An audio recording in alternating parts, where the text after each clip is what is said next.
Olá pessoal, sejam todos muito bem-vindos ao podcast Pode Integrar, episódio 16. E nessa oportunidade eu tenho a honra, a alegria aqui, a felicidade de contar com uma pessoa muito querida do agro, que tem contribuído muito para o nosso dia a dia, enfrentar essas dificuldades e desafios que vêm sendo colocado para o nosso produtor rural. É ele que tem um histórico. E agora que eu vou falar, vocês já vão identificar. Ele foi o relator do Código Florestal Brasileiro. É com honra, então, que eu recebo hoje aqui, né, o nosso ministro Aldo Rebelo, que é político, jornalista, escritor. Confesso que eu não sabia de todas essas qualidades, viu, doutor Aldo? Seja muito bem-vindo e muito obrigado. Bom dia, Ronaldo, um abraço, alegria em encontrá-lo aqui para falar sobre temas tão relevantes e tão importantes para a agropecuária do Brasil e para o nosso país. Muito obrigado pelo convite. Bom, nós é que agradecemos. Doutor Aldo, eu sei que o seu tempo é bastante corrido, mas mesmo assim eu gostaria que você falasse um pouquinho de você, né? Para a gente conhecer um pouco mais quem é Aldo Rebelo.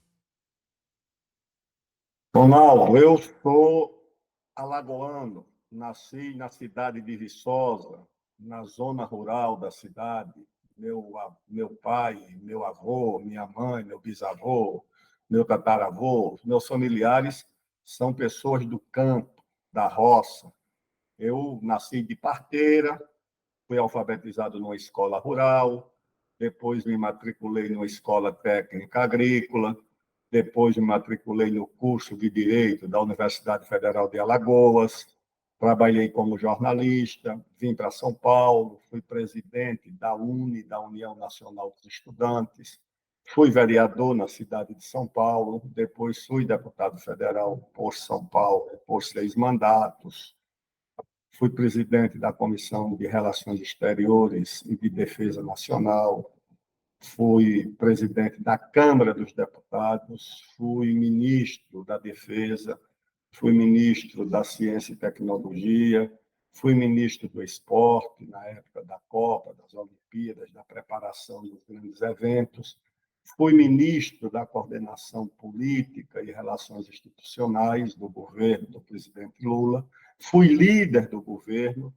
fui relator da lei dos transgênicos, muito importante para a nossa agricultura, para a pesquisa no Brasil. Fui relator do Código Florestal. E depois ainda fui secretário da Casa Civil do governo de São Paulo, fui secretário de Relações Internacionais do município de São Paulo. Escrevo artigos, faço comentários. Escrevi, em 2021, o livro O Quinto Movimento, Propostas para uma Construção Inacabada, é um livro sobre o Brasil.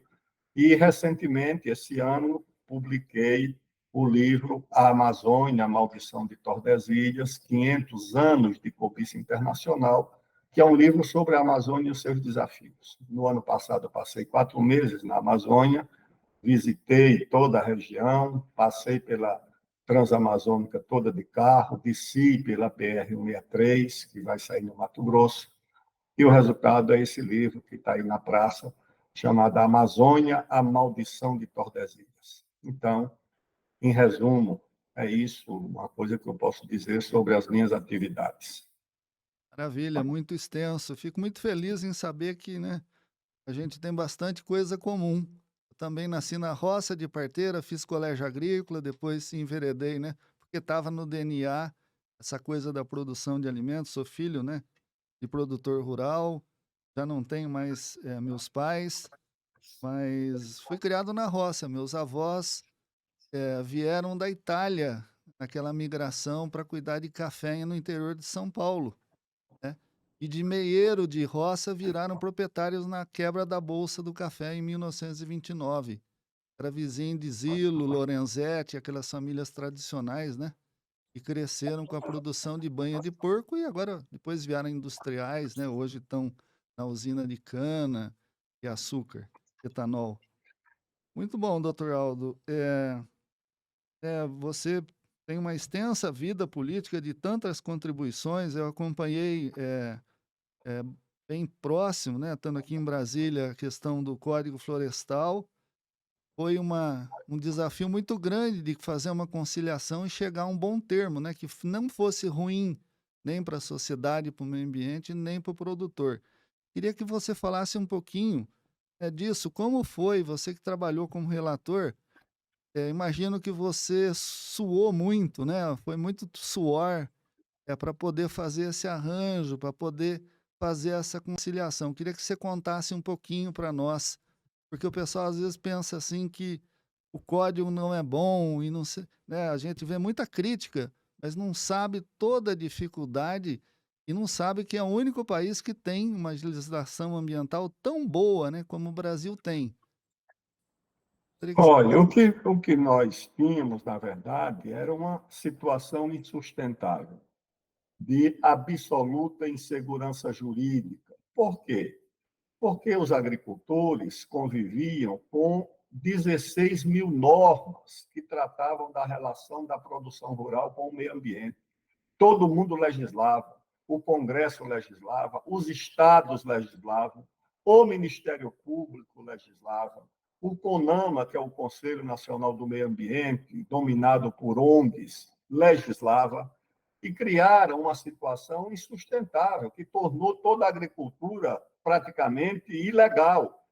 Vou dar aqui alguns exemplos. Eles estenderam a margem dos rios, a mata ciliar, para até 500 metros de largura, condenando, por exemplo, toda a produção de arroz nos vales dos rios, lá no Rio Grande do Sul, toda aquela agricultura de subsistência no Rio São Francisco, que se dá em torno exatamente da margem de até 500 metros do rio, que está mais próximo da água, tudo isso ficou proibido.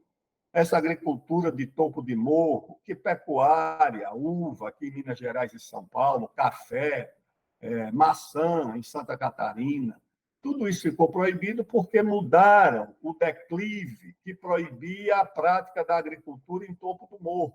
Ou seja, quando você reduziu esse declive, você expulsava uma série de práticas agrícolas, como essa pecuária de pequeno porte, que acompanha essas serras que vêm de Santa Catarina e vão até o Ceará, essa uva plantada lá no Rio Grande do Sul, em Santa Catarina, a maçã, o café aqui de São Paulo e de Minas, tudo isso estava proibido. E a proibição tinha como consequência que os órgãos ambientais iam nas propriedades e lavravam multas, assinavam embargos. Era uma coisa assim absolutamente inaceitável. E aí houve uma tentativa de se mudar o Código Florestal para corrigir essa situação, mas isso não saía do lugar porque o relator não era indicado e aceito por ninguém. Quando o relator era indicado pelos agricultores, os ambientalistas não aceitavam. Quando ele era indicado pelos ambientalistas, os agricultores não aceitavam.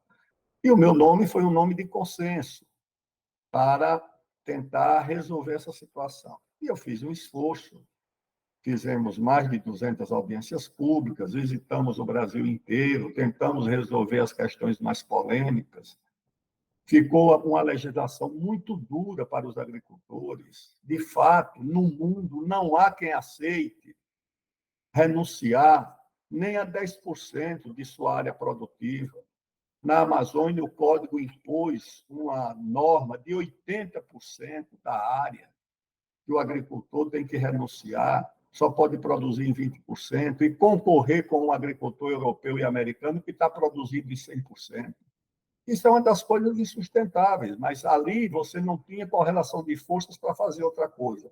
Ou era isso, ou era coisa muito pior, porque era um governo que tinha muitos ambientalistas, a própria atual ministra do Meio Ambiente participava daquele governo, então era uma coisa muito difícil. De qualquer jeito, eu deixei no código que em 5 anos teria que haver uma revisão do Código Florestal, mas isso nunca foi feito e quem sabe no futuro essa revisão corrija os exageros e dê aos agricultores, além do que o atual código deu, que é segurança jurídica, ou seja, a lei é dura, mas você sabe o que é que está na lei.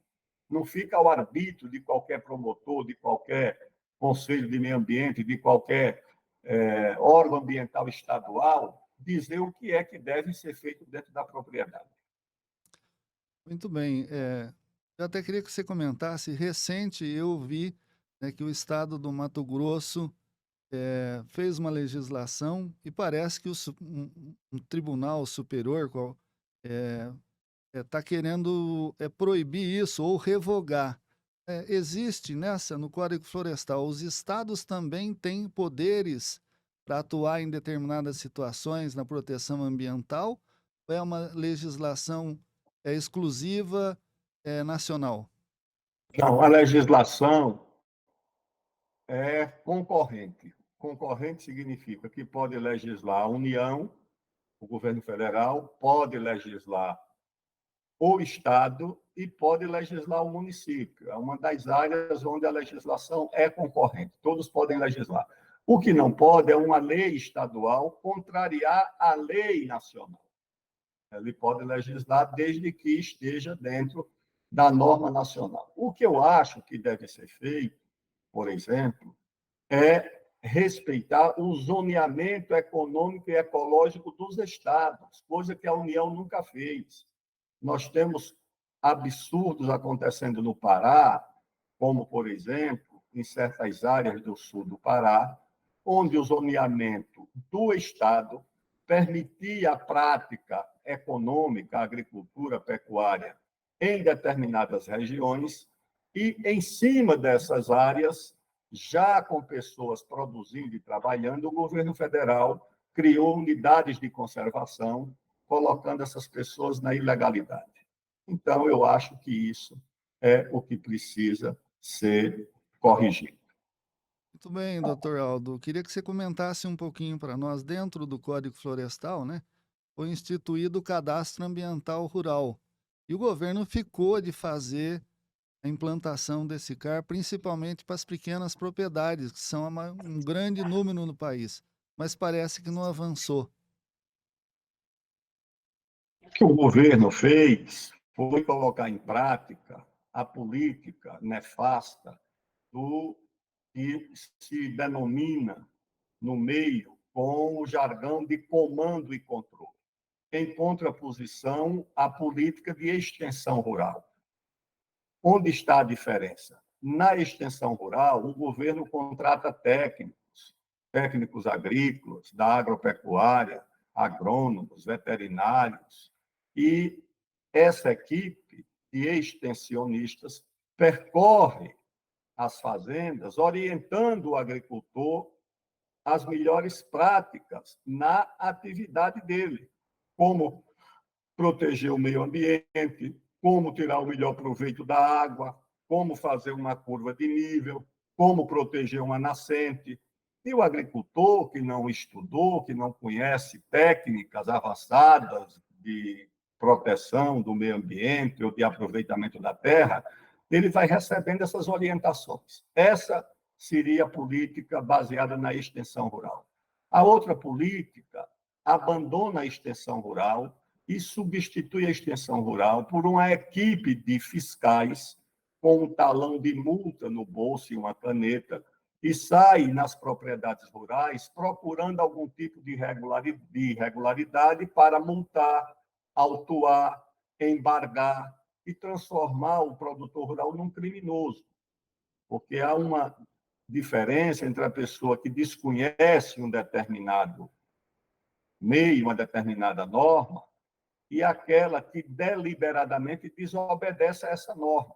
Mas os órgãos ambientais criaram um mecanismo absurdo que é arrecadar dinheiro com as multas que aplicam nos agricultores. Então, você transforma o autor da multa no beneficiário da multa. Então, isso é uma coisa completamente corrompida, completamente absurda, mas é o que acontece. Eu acho que, talvez, sem modificar o próprio Código Florestal, é permitir que os estados voltem a fazer o sistema de zoneamento, tá certo? A Constituição autoriza o Estado a fazer o macrozoneamento econômico e ecológico.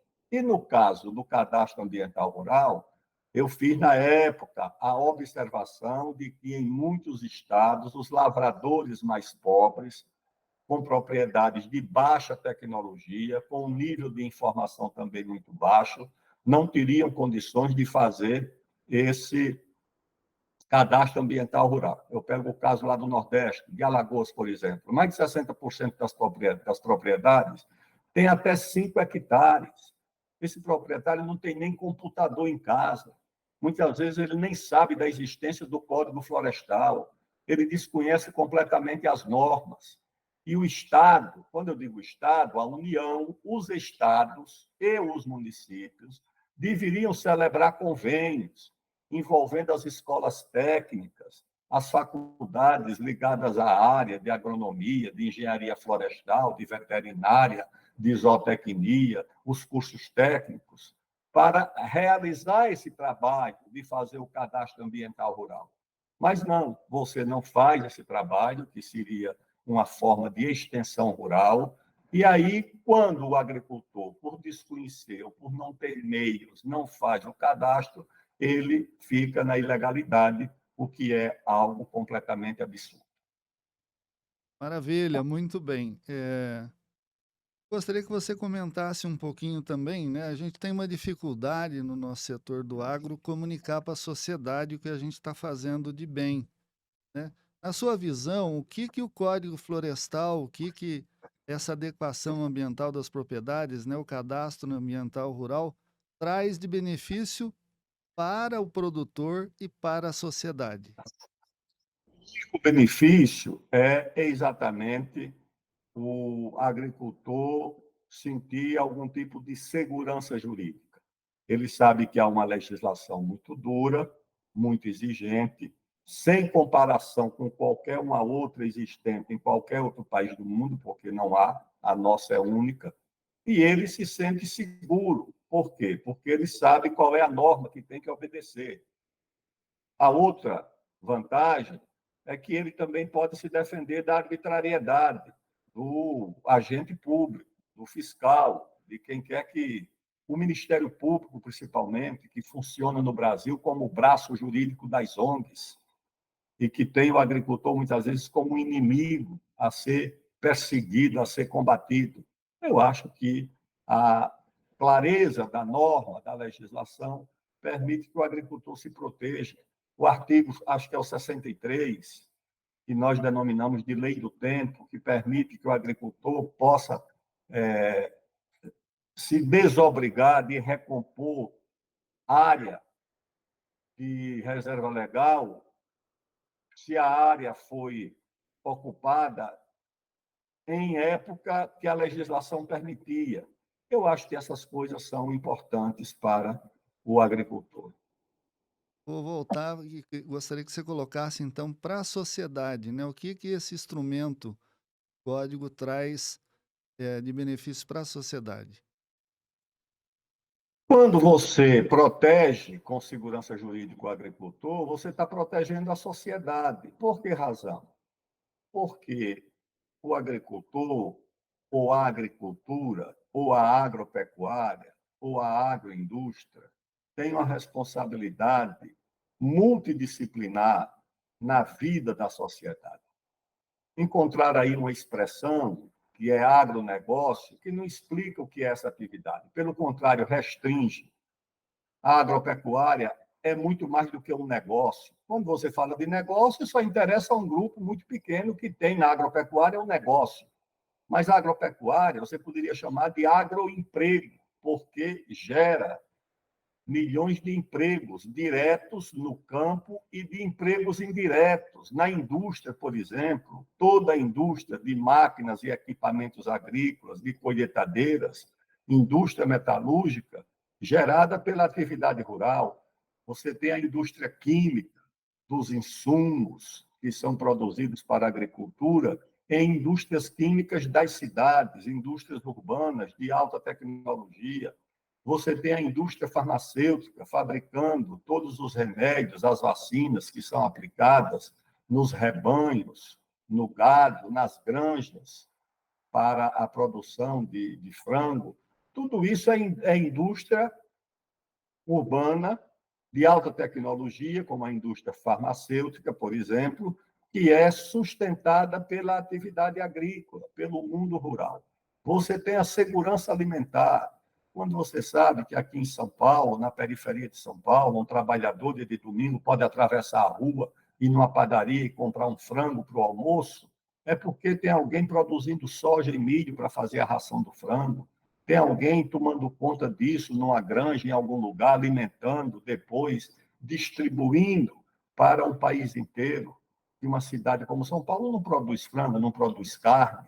Quando um trabalhador pode aqui comprar uma refeição por até R$ 20, R$ 15, como você tem em São Paulo, e nessa refeição você tem a proteína vermelha, você tem a carne, é porque tem alguém produzindo com escala para permitir que a carne seja acessível para a população com menor renda. Eu acho que a segurança alimentar é uma coisa sagrada, que é garantida por essa atividade. São Paulo não produz alimento, produz pouca coisa, tem uma agricultura, mas que não é significativa para a demanda da cidade.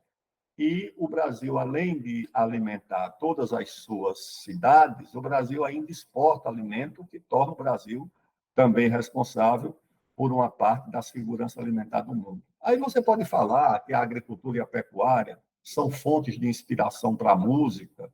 Quando você tem um Luiz Gonzaga, um Tonico e Tinoco, essa música veio de onde? Qual foi a inspiração? O mundo rural.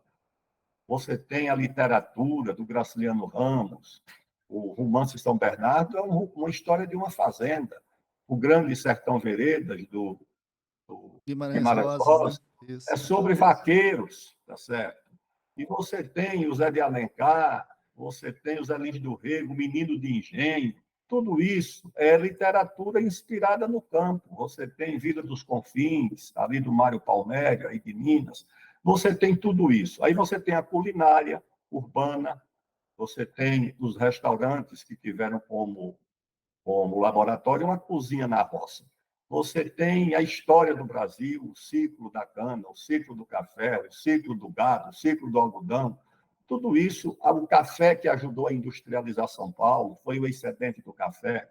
Então, na verdade, a agricultura e a pecuária prestam ao Brasil segurança social, segurança econômica, segurança de emprego e segurança econômica. Por quê? Porque a balança comercial do Brasil subsiste por causa de quatro produtos: as proteínas, os grãos, o petróleo e o ferro. Se tirar isso da pauta de exportações do Brasil, o Brasil quebra.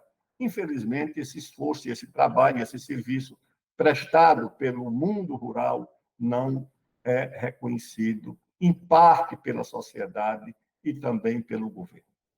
Maravilha, muito bem, doutor Aldo. A gente vai fazer uma pequena pausa aqui para tomar uma água, respirar. A gente volta rapidinho em seguida. Eu gostaria de lembrar que esse trabalho conta com o apoio da Gefoscal, que é uma empresa de fertilizante regional, uma solução regional de fertilizante fosfatado e é mais nutrientes. A gente volta já. Você sabia que a chave para colheitas abundantes está no cuidado nutricional das plantas? Com décadas de experiência e um compromisso inabalável com a agricultura brasileira, estamos aqui para apoiar você, produtor. Com um projeto de expansão contínua, realizamos mais que um salto em números, um salto em nossa capacidade de contribuir de maneira substancial para a agricultura nacional. E é nesse espírito de parceria e dedicação que apresentamos nosso produto, o fertilizante Gefoscal. Eficiência máxima no aproveitamento de nutrientes com distribuição uniforme e fonte de silício. Nosso compromisso é transformar potencial em prosperidade. Escolha Gefoscal e impulsione suas colheitas. Olá, pessoal, dando continuidade ao podcast Pode Integrar, episódio 16, onde eu tenho a honra aqui de receber o Dr. Aldo Rebelo, que é um grande batalhador aqui em prol do nosso agro. Doutor Aldo, eu gostaria que você comentasse um pouquinho para nós, né? A gente está vivendo aí com tantas ameaças dentro do nosso setor da agricultura. Mais recentemente, a União Europeia está tentando impor para nós, né, uma lei antidesmatamento, ou uma lei aí que eles não cumpriram, não cumprem lá, mas eles querem impor sobre o nosso produtor. Gostaria que você comentasse sobre esse episódio que aconteceu recentemente, né? Faço o que eu falo, não faço o que eu faço. É exatamente isso. O que acontece é que o tema do meio ambiente, do aquecimento global, do clima, esse tema está envolvido com outros interesses que não são nem do clima, nem do meio ambiente, nem do aquecimento global. É o que um teólogo americano chamou de corrupção da virtude, que é o uso de bandeiras, ou de objetivos, ou de metas virtuosas para alcançar objetivos e metas que nada têm de virtuosas. Então, você usa o meio ambiente para proteger interesses comerciais. O Brasil compete com a agricultura da Europa e dos Estados Unidos. Nos Estados Unidos, competimos na soja, competimos no milho, competimos no algodão, competimos na carne. Tudo isso eles produzem e nós produzimos, sendo que nós produzimos com eficiência cada vez maior e com um custo cada vez menor, tornando muito difícil a vida da concorrência nos Estados Unidos. Na Europa, está uma situação muito difícil, porque o agricultor europeu ele é quase que um funcionário público, tal o volume de subsídios que ele recebe do governo. É como se o governo pagasse para ele produzir lá qualquer coisa, couve-flor, beterraba, criar uma vaca, uma ovelha, e o governo paga por isso. E quando a agricultura brasileira amplia sua produtividade, cria três problemas para os americanos e para os europeus. Primeiro, tira mercado dele.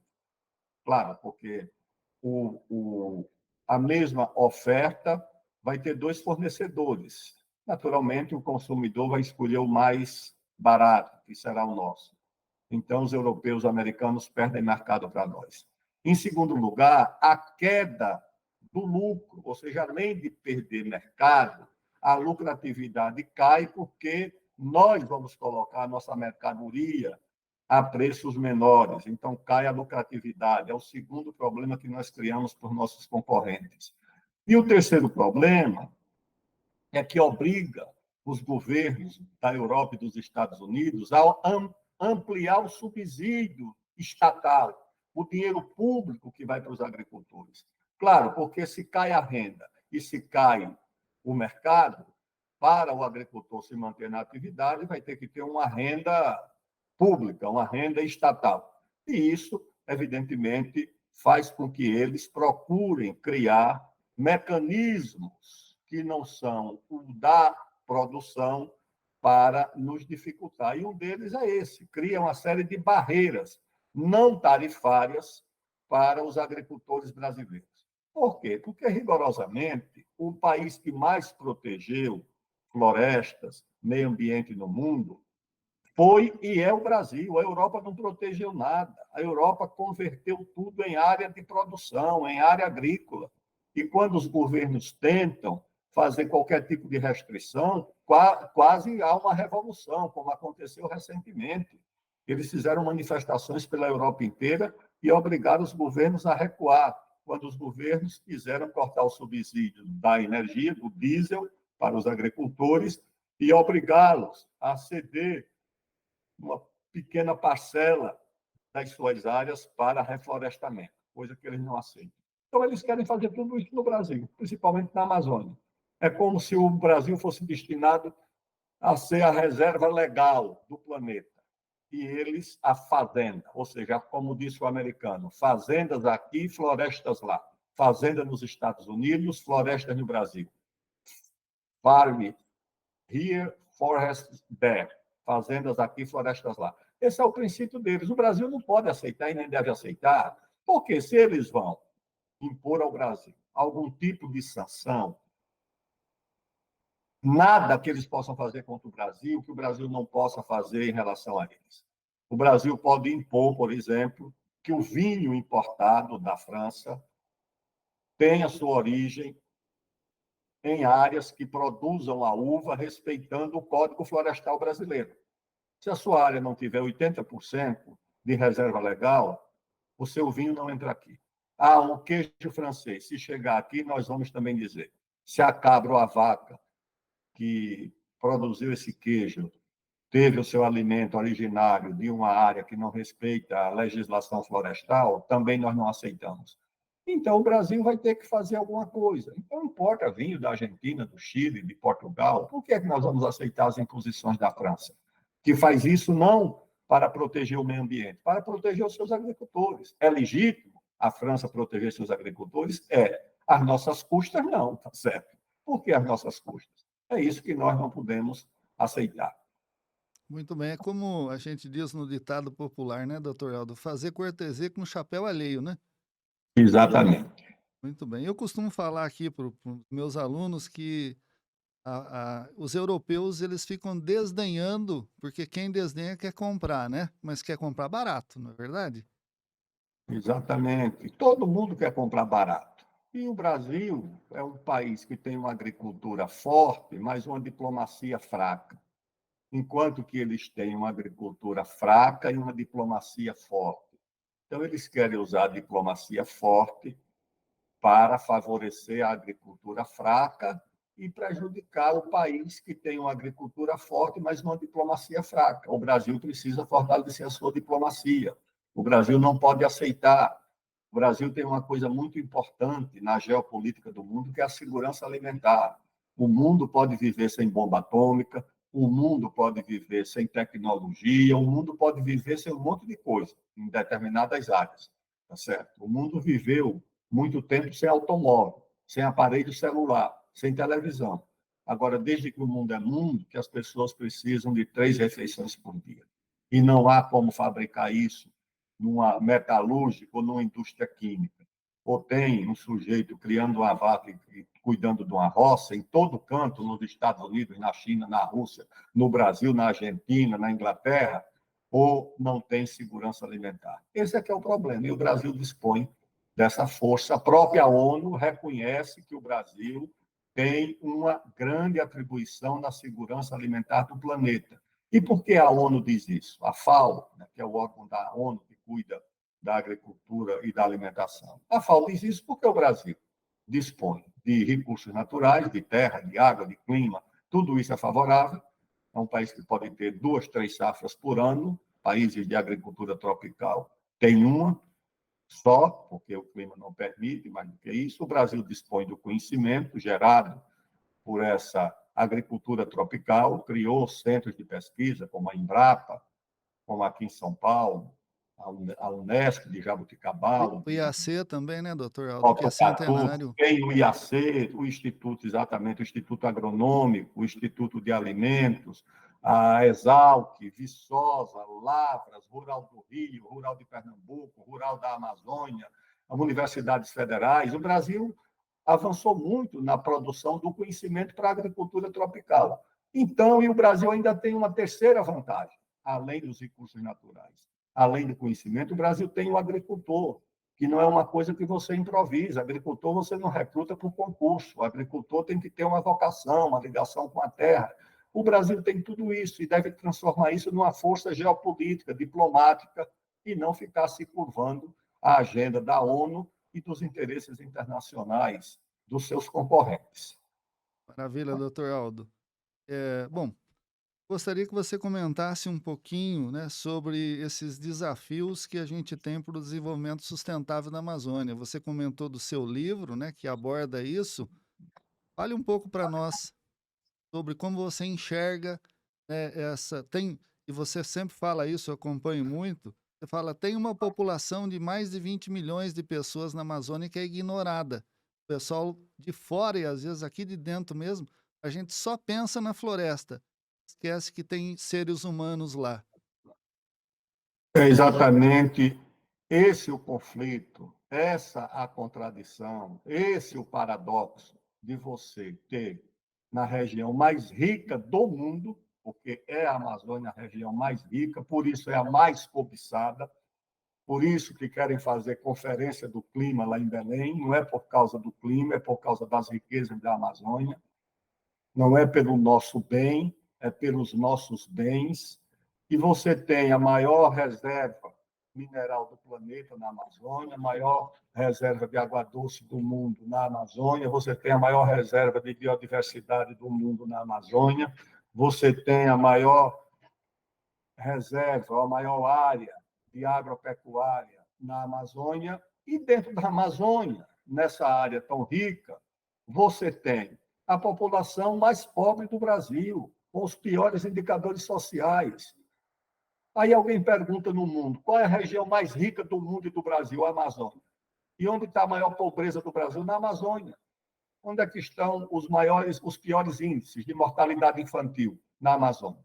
Os piores índices de doenças infecciosas? Na Amazônia. Os piores índices de analfabetismo? Na Amazônia. Os piores índices de saneamento básico? Na Amazônia. Os piores índices de água tratada? Na Amazônia. Os piores indicadores de eletricidade por domicílio? Na Amazônia. E dentro da Amazônia, aí é que vem o mais grave, a situação é pior nas populações indígenas. É o IBGE que divulgou recentemente os municípios brasileiros com os maiores índices de analfabetismo. Qual foi o município campeão? O Iramutã. Onde é que fica o Iramutã? Em Roraima. Eu conheço, eu estive lá. É que esses comentaristas de jornais, de Folha de São Paulo, de Globo News, conhecem a Amazônia de ouvir falar, conhecem a Amazônia de avião ou então da versão divulgada pelas ONGs, com quem eles comungam nos fins de semana aqui em São Paulo, nunca entraram numa aldeia indígena, nunca percorreram de barco o rio da Amazônia, não sabe nem se o rio Purus é um afluente da margem direita ou da margem esquerda, se está mais a leste ou a oeste do rio principal, não sabem de nada. Agora, o Iramutã é o município brasileiro com o maior índice de analfabetismo. E o que é que caracteriza o Iramutã, além de ser o município brasileiro com maior índice de analfabetismo? É que o Iramutã é também o município brasileiro com o maior percentual de população indígena, onde o prefeito é índio, a maioria da Câmara Municipal é de índios. Outro município, Jacareacanga, também com os piores indicadores sociais dos 20 municípios brasileiros, com os piores indicadores de qualidade de vida. 17 estão na Amazônia. Por favor. E você vai aceitar uma situação dessa? Tem depoimento mais eloquente do fracasso da política do governo e das ONGs para a Amazônia do que os indicadores sociais da Amazônia? Se essa gente protegesse os índios, eles não teriam esses índices de analfabetismo, de doenças infecciosas, de subnutrição, de mortalidade infantil. Essa gente não protege ninguém. Essas ONGs protegem os seus próprios interesses e os interesses dos seus patrões que vivem lá na Europa, cuidando de congelar o poder econômico mundial. E congelar o poder econômico é congelar os recursos da Amazônia. Então, nós não podemos aceitar uma situação dessa. Eu escrevi esse livro, passei por lá, esse tempo, pesquisei e denuncio essa situação. E nós podemos desenvolver a Amazônia respeitando o meio ambiente. Ninguém quer destruir o meio ambiente na Amazônia e nem precisa. Agora, pode e deve, sim, oferecer à população da Amazônia o direito dos demais integrantes da população do Brasil, de ter estrada, ferrovia, rodovia, porto. Você não pode proibir tudo isso na região onde não tem estrada nem para levar uma criança para a escola, um doente para o hospital. Não, por favor. Tudo bem, doutor Aldo. Eu gostaria que você comentasse um pouquinho. No próximo ano, o Brasil tem, você comentou aí, questão da COP30 que vai ser realizada em Belém. Fale um pouquinho, o que que você espera dessa COP, né? Que desafios a gente tem para aproveitar essa oportunidade? Olha, o Brasil deveria, por exemplo, propor na Conferência do Clima, lá em Belém, uma mesa sobre um código florestal internacional. Por que é que o Brasil tem uma norma que tem que obedecer, é cobrado pelos países para obedecer, e nenhum deles tem uma coisa parecida com a nossa? Então, a Suécia, a Alemanha, a Inglaterra, os Estados Unidos, a França, a Holanda financiam organizações não governamentais milionárias para cobrar dos agricultores brasileiros o que não cobram dos seus próprios agricultores. Tudo bem, o agricultor brasileiro tem que obedecer às suas normas, tem, mas qual é a norma que a ONG sueca vai cobrar do agricultor sueco? Nada, não tem nada para cobrar. Eu vejo agora a Folha de São Paulo publicando artigos e mais artigos sobre a Amazônia. Aí, quando você vai ler a reportagem que chega no fim, a reportagem é financiada por uma ONG norueguesa. Isso é um vexame, é uma vergonha, isso não é jornalismo. Que tipo de jornalismo é esse, minha gente? Que tipo de jornalismo é esse que faz com que um jornal como a Folha de São Paulo receba dinheiro de uma ONG para publicar o quê? Publicar aquilo que interessa à ONG, porque, como dizia o saudoso presidente Ho Chi Minh do Vietnã, quem paga a banda escolhe a música. Então, a banda da informação que é divulgada aqui no Sul e no Sudeste está sendo paga por uma ONG ou por um grupo de ONGs, porque não é só a Folha, é o Valor Econômico, todos eles. Não existe mais esse jornalismo no Brasil. O que existe é uma causa que tem esse jornalismo, é muito legítimo. Agora, não chame isso de jornalismo, chame isso de relações públicas das ONGs, dos interesses internacionais. É isso que nós temos no Brasil. Jornalismo não, jornalismo é informação verdadeira, na qual o eleitor pode confiar, e não uma versão vendida por um interesse qualquer. Maravilha. Bom, tudo bem. Por fim, né, eu gostaria que você comentasse um pouquinho. eh, o nosso produtor rural está aí diante de uma situação, desafios de sustentabilidade, né, essa questão de mudanças climáticas.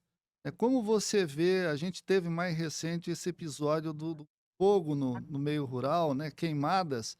Gostaria que você comentasse um pouquinho isso e, por outro lado, falasse um pouquinho dessa possibilidade do produtor rural receber por serviços ambientais por adotar boas práticas. Bem, o fogo no mundo, infelizmente, é um fenômeno que alcança todos os continentes. E ele, às vezes, é mais grave fora do Brasil. O Canadá, por exemplo, queimou 15 milhões de hectares. 15 milhões de hectares é uma área superior às áreas dos estados de Santa Catarina, Rio de Janeiro e quase, sei lá, Alagoas somados.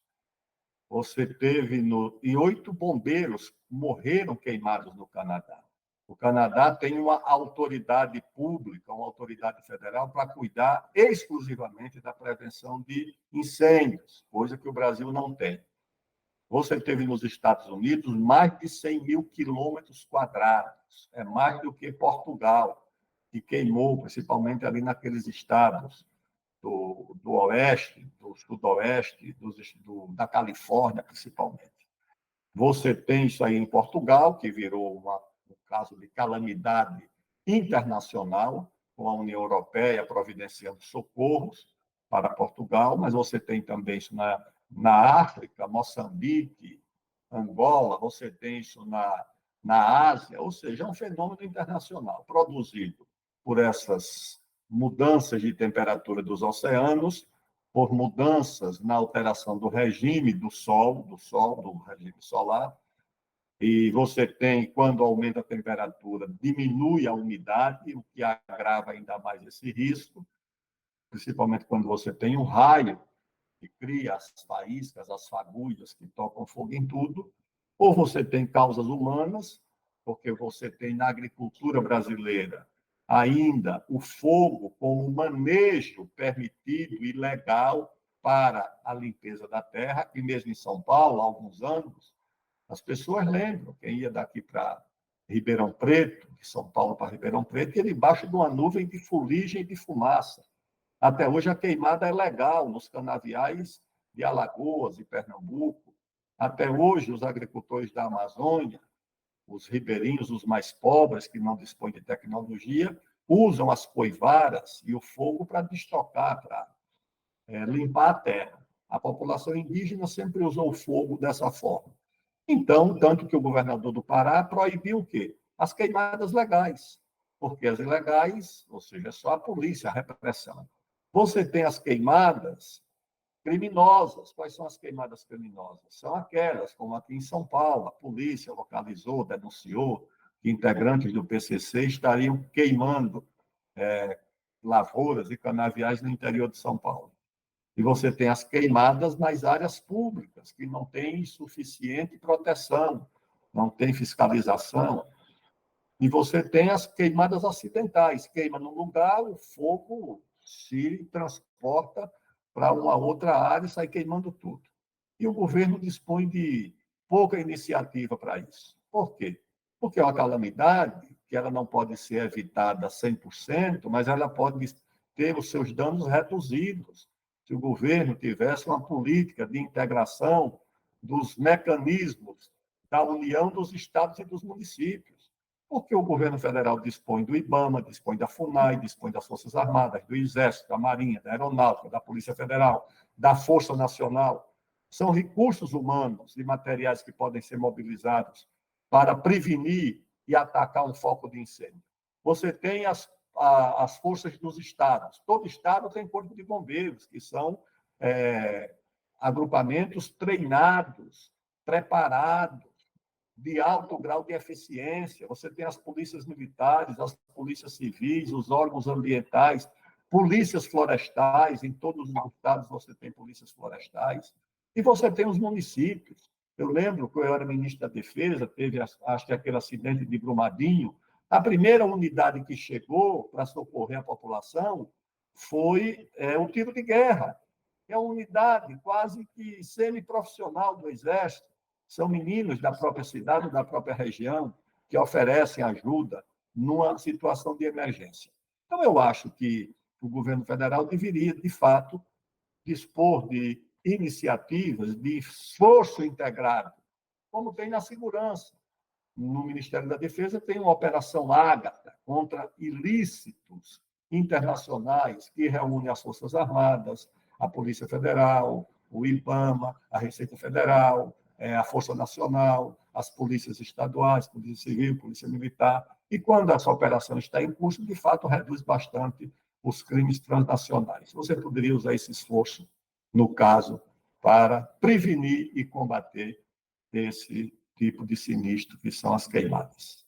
Eu vou voltar à questão do pagamento por serviços ambientais. Como você Sim, enxerga isso? pagamento de serviços ambientais é uma medida justa de remunerar o agricultor pela proteção do meio ambiente. Agora, o Brasil tem a sua norma própria. O que acontece é que, no mundo do crédito de carbono, os países ricos não querem pagar por isso. É como se o Brasil tivesse cumprido uma obrigação que eles não cumpriram. Eles querem pagar por crédito de carbono se o sujeito tirar uma vaca da roça, tirar uma roça de milho e transformar aquilo em floresta. Ou seja, o Brasil substitui a produção de alimentos e a segurança alimentar da população por crédito de carbono para os europeus, que querem continuar com as suas fazendas, com as suas roças, e querem que o Brasil acabe com as suas para compensar o carbono que eles emitem lá no primeiro mundo. Eu acho que isso o Brasil não deve aceitar, que eles paguem por aquilo que o Brasil já protegeu e já preservou, que é, por exemplo, a reserva legal na propriedade, a mata ciliar e outros serviços ambientais que o agricultor presta ao Brasil e ao mundo. Muito bem, doutor Aldo. Eu vou parafrasear aqui o programa do sábado, não, que era do sábado, o Raul Gil. Ele tinha um quadro que falava assim: eu tiro o meu chapéu, né? Eu estou vendo que você está usando, então eu tiro o meu chapéu para você, né? O agro tira o chapéu para você, que é uma coisa que a gente usa na roça, né? E eu vejo hoje a juventude usando muito boné, que é uma coisa americana, é um costume, trocando o chapéu que protege realmente por boné que deixa a gente careca, né? É Então, verdade.